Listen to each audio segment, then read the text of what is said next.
What would you do if your worst neighbor, the kind who reports your porch light for being too bright or calls the cops on your lawnmower, suddenly decided to steal your pet? The smell of barbecue smoke drifted through the air, thick and mouth-watering, the kind that would make any normal person's stomach growl. But for Travis, it sent a jolt of panic straight to his chest. He wasn't hungry.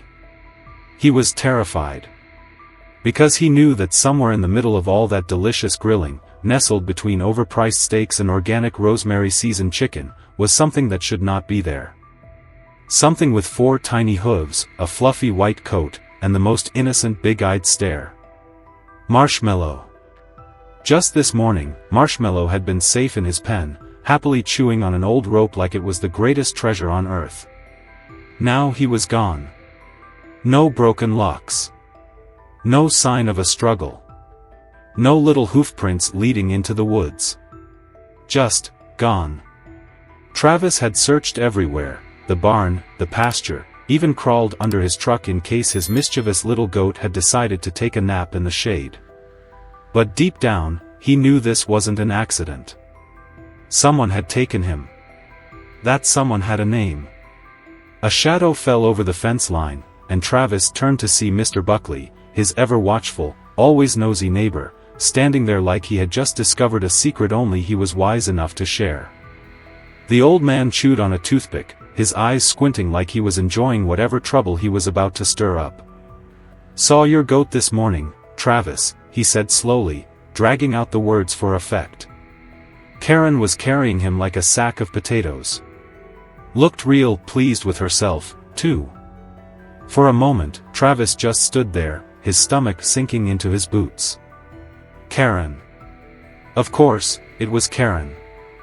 The woman who had once tried to petition against his unsightly farm aesthetic, because she thought it was bringing down the neighborhood's property values. The same woman who had called the cops when his rooster crowed too aggressively in the morning. The same woman who had stolen his baby goat. His jaw clenched as he took off toward the towering wooden fence that separated his land from Karen's pristine, overly manicured backyard. He jumped up, gripping the top edge, and peered over. And there, right next to Karen's ridiculously expensive outdoor kitchen, tied to a sleek metal post like some kind of rustic lawn ornament, was Marshmallow. The little goat looked confused but unharmed, occasionally letting out a small, nervous bleat. Just a few feet away, Karen and her equally overdressed guests clinked glasses of wine, laughing, while a private chef in a tall white hat flipped something over a sizzling grill. Travis's heart pounded. He had to get Marshmallow out of there. Now. His fingers tightened on the fence, ready to hoist himself over, but before he could make a move, a shrill voice cut through the air like nails on a chalkboard. "Well, well, well, if it isn't Farmer Travis." Karen stood there, wine glass in hand, a smug smile stretched across her perfectly lipsticked face. One hand rested on her hip, the other lazily swirling the deep red liquid in her glass as if she had just won some kind of neighborhood dispute. "I was wondering when you'd show up," she said, her voice dripping with amusement. Travis's fists clenched. His blood boiled. But he took a deep breath, forcing himself to stay calm. This wasn't just about getting Marshmallow back. This was war. Travis dropped down from the fence, inhaling sharply through his nose to keep his temper in check.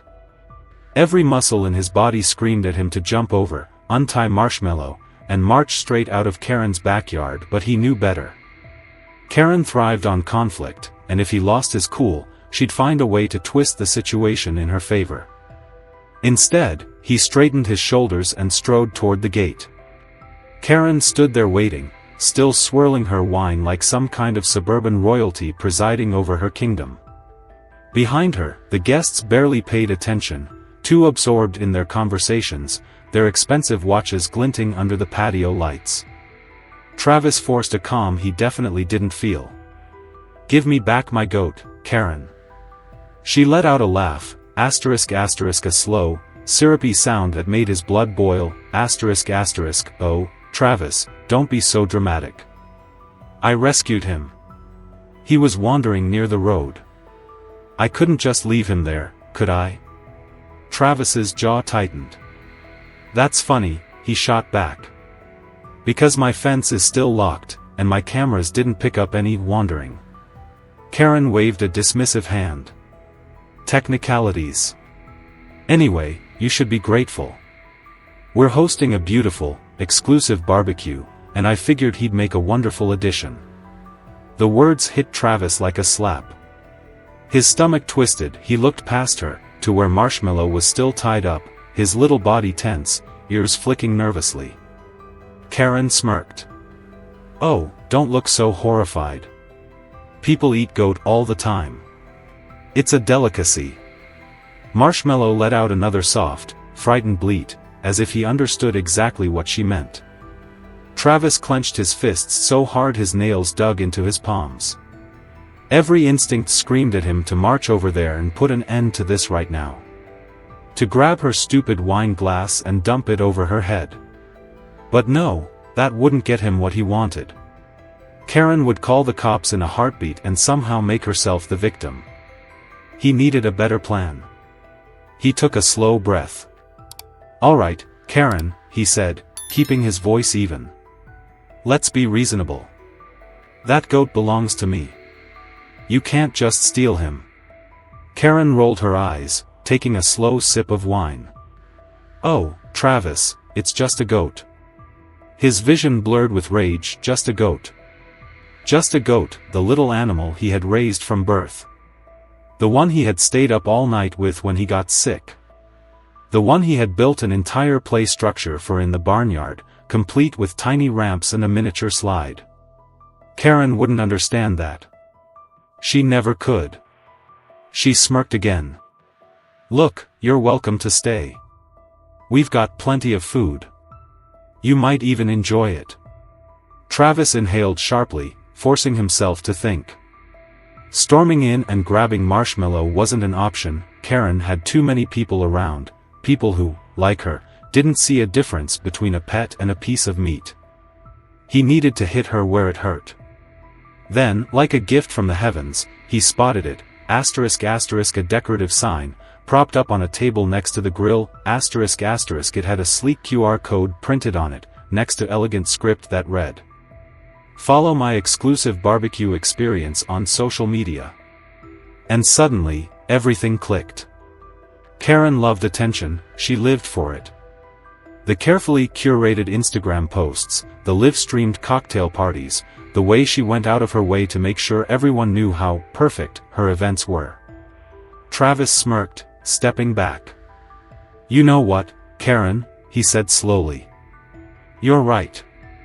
Maybe I am overreacting. Her eyes narrowed slightly, sensing something off. Oh? He shrugged, crossing his arms.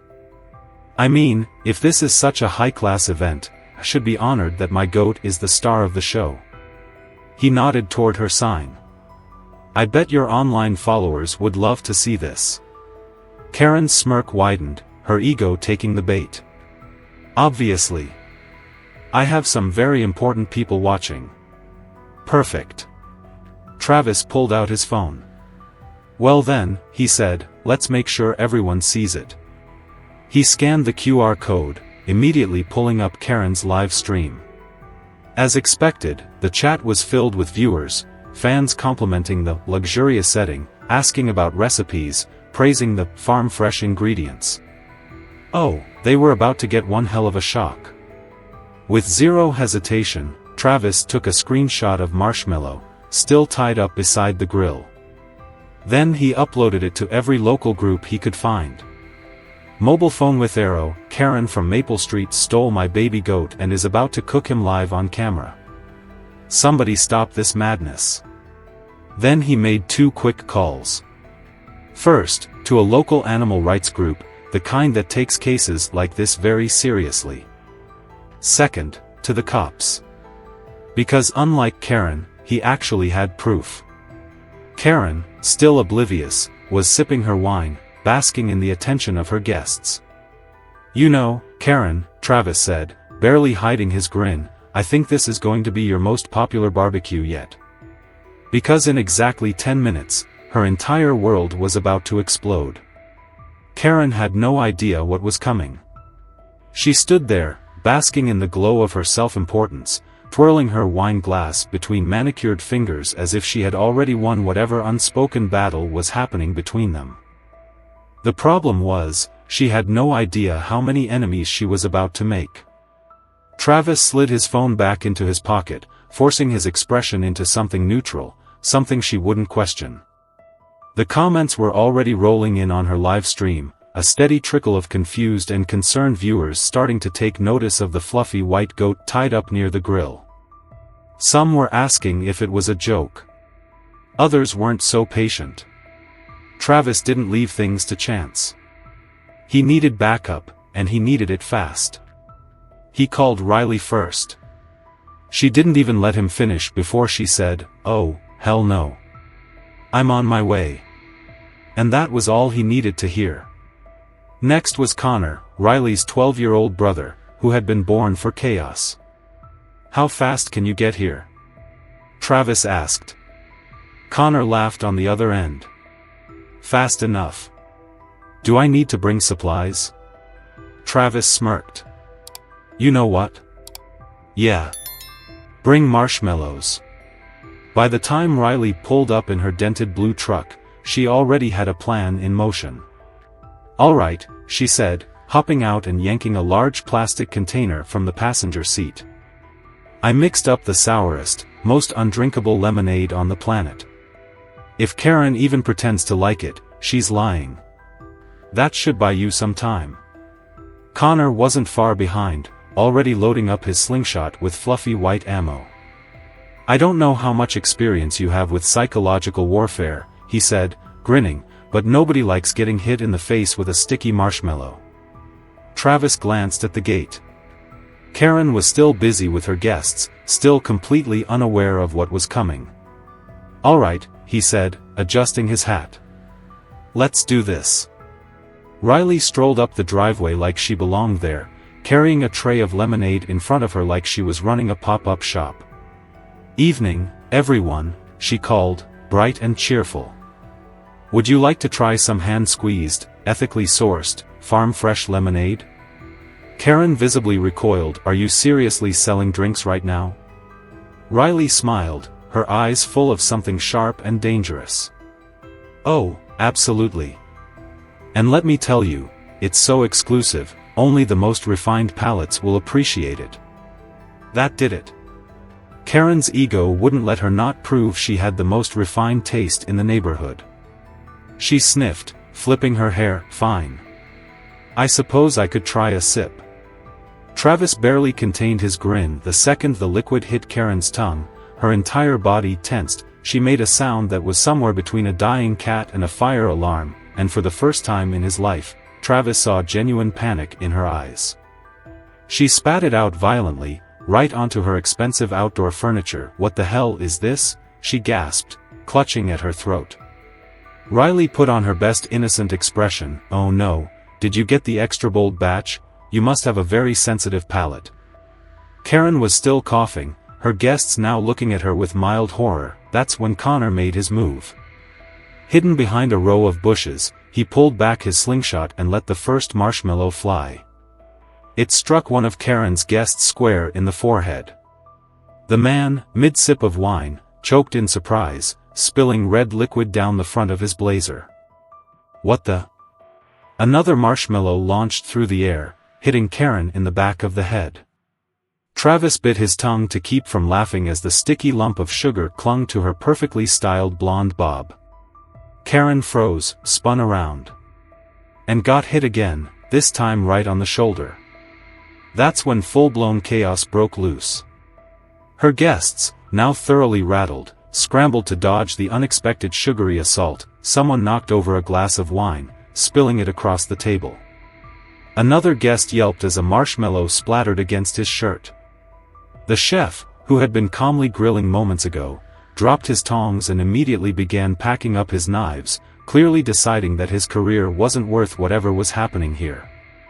Karen, rage burning in her eyes, whirled back to Riley. "You little..." Riley lifted the lemonade tray defensively. Whoa, I don't want any trouble.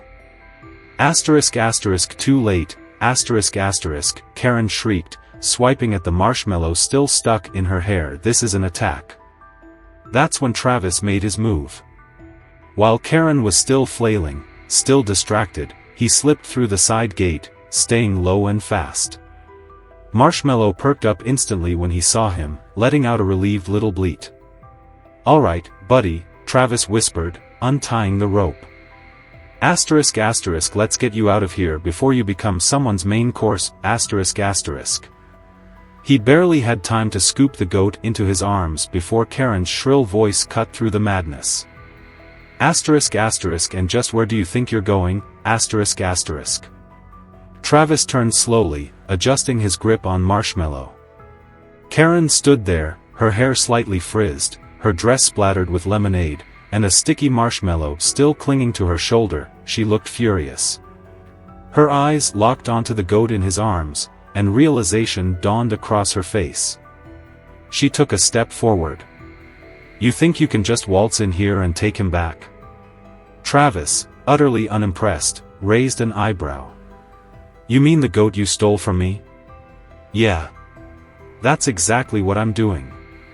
Karen let out an exasperated scoff. "This is ridiculous, you're making such a scene over a stupid farm animal.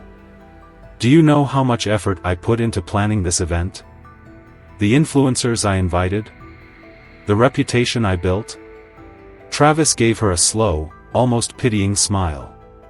"Yeah," he said casually. Asterisk asterisk, too bad it's about to collapse, asterisk asterisk. Before she could ask what he meant, a new sound cut through the chaos. The distant wail of sirens. Karen's smug expression cracked. One of her guests, still clutching his wine glass, glanced down at his phone and gasped. Karen? Your live stream is blowing up, and not in a good way." Travis smirked. "Funny thing about broadcasting your crimes to the entire town, people tend to react." Karen whipped her head back to him, face draining of color. And in the distance, the flashing lights of law enforcement approached. Karen's face twisted into something ugly, her perfectly curated composure cracking as the red and blue lights flickered across her yard. The distant wail of sirens was no longer distant, it was here. A squad car rolled up the driveway, its tires crunching against the pristine pavement, followed closely by an animal control van and, to Karen's absolute horror, a small but passionate group of protesters holding handmade signs. Asterisk asterisk, justice for Marshmallow, asterisk asterisk. Asterisk asterisk, stop the goat thief, asterisk asterisk. Asterisk asterisk, cancel Karen, asterisk asterisk. Travis bit back a grin as Karen whirled toward her guests, suddenly desperate to control the narrative. This is all a mistake," she stammered, brushing at the lemonade stain on her silk dress as if wiping it away would somehow erase reality. I'll handle this. Everyone just keep enjoying yourselves." But her guests weren't enjoying themselves anymore.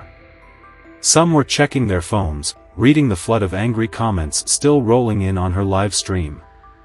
Others were quietly slipping away, realizing that associating with Karen Thompson was about to become a PR nightmare.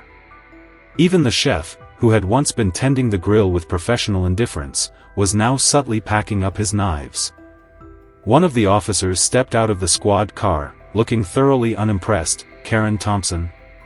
Karen snapped her head toward him, forcing a smile that didn't reach her eyes. "Oh, officer. What a lovely surprise. We're just having a small neighborhood gathering." The officer raised an eyebrow. "We received multiple reports of a stolen animal and possible animal cruelty." His gaze flickered to Marshmallow, still nestled safely in Travis's arms.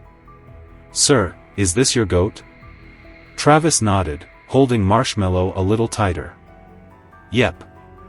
And I've got proof that he was taken from my property." Karen let out a sharp laugh, too loud, too forced. "Oh, come on. He was just wandering around, I was doing him a favor." The officer's eyes narrowed. "We also have video evidence from your own live stream where you openly admitted to planning to cook him." Karen's face drained of color. She whipped around to her guests for support, but they were all suddenly very interested in their drinks, pretending not to see her spiraling downfall. "Wait, I was joking," she sputtered, looking wildly between the officer and Travis. No one was actually going to eat the goat. It was all for show. The second she said it, someone in the crowd snickered. Then another. Riley, leaning casually against the fence, sipping a soda, piped up. "Yeah. Well, I don't think the internet agrees with you." Karen's head snapped toward her, her eyes blazing. "What are you talking about?" Riley grinned, holding up her phone for Karen to see. #GoatGate is trending. She scrolled down, flicking past thousands of comments. "You're already at 50,000 views, oh, ***, someone turned your meltdown into a meme, ***. She tilted the screen forward, revealing a screenshot of Karen mid-shriek, captioned in bold white letters ***. When you try to barbecue the wrong pet. ***. Travis couldn't help it. He laughed. Karen's face burned red with fury. "This isn't over," she hissed, whipping back toward the officer. "That man," she pointed at Travis, her hands shaking with rage, ***, broke into my yard. He stole the goat from me, ***. The officer sighed, long and slow. "Ma'am, I don't think you understand the situation you're in." The animal control officer stepped forward then, flipping through his notepad. "We've documented multiple violations, including unlawful possession of livestock, failure to obtain proper permits for food preparation, and hosting an unregistered public event." Karen's mouth opened and closed, but no words came out. The officer didn't stop. "Considering the overwhelming video evidence, you should expect a court summons very soon." Karen made a strangled noise in the back of her throat. I have lawyers, I have connections, this is all being blown out of proportion."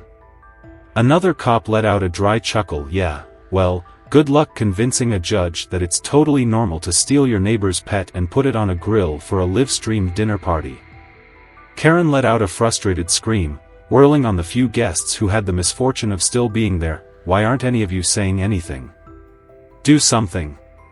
The guests immediately avoided eye contact, even her HOA allies, the ones who had once happily backed her ridiculous rules, ***, took a careful step back, ***, not wanting to be dragged down with her. One of them, Chadwick, awkwardly cleared his throat. "Karen, this is, a lot of bad press for the HOA." Karen's eyes widened. What are you saying?" Chadwick exchanged a guilty glance with the others. "We're, going to have to discuss your status on the board." Her entire body stiffened. You can't just kick me out." The HOA members didn't argue. They simply turned and walked away. Travis watched it all unfold, feeling the most profound sense of satisfaction he had ever known. Karen, ***, queen of the cul-de-sac, ruler of petty grievances, HOA dictator extraordinaire ***, was finally being dethroned, ***. And Marshmallow, safe in his arms, let out a triumphant little bleat, as if he knew exactly what was happening.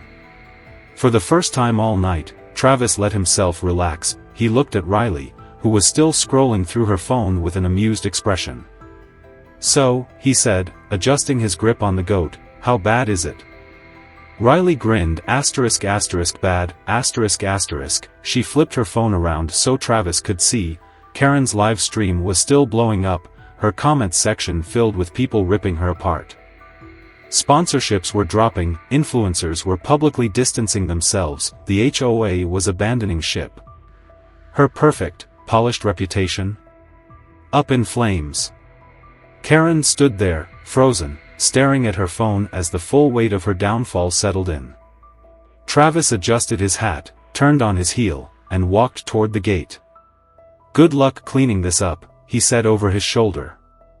And just like that, he left Karen alone in the wreckage of her disastrous evening, while #GoatGate spread like wildfire.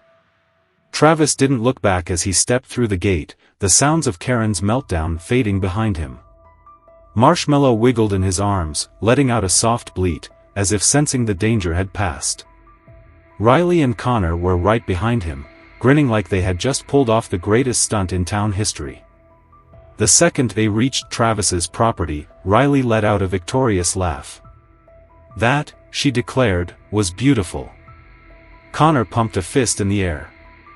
Best rescue mission ever. Travis exhaled, finally letting the tension drain from his shoulders. He set Marshmallow down, and the little goat immediately pranced around the yard, completely unaware of how close he had come to disaster. Riley nudged Travis. So, how does it feel to have completely ruined Karen's social life in one night? He scratched his chin, considering it.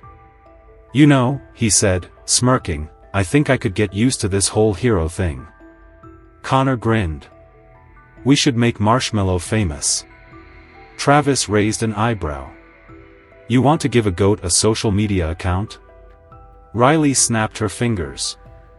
Actually, that's not a bad idea. She pulled out her phone, already typing. Imagine how much it would piss Karen off if Marshmallow ended up with more followers than she ever had. Travis chuckled, shaking his head. You know what? Do it.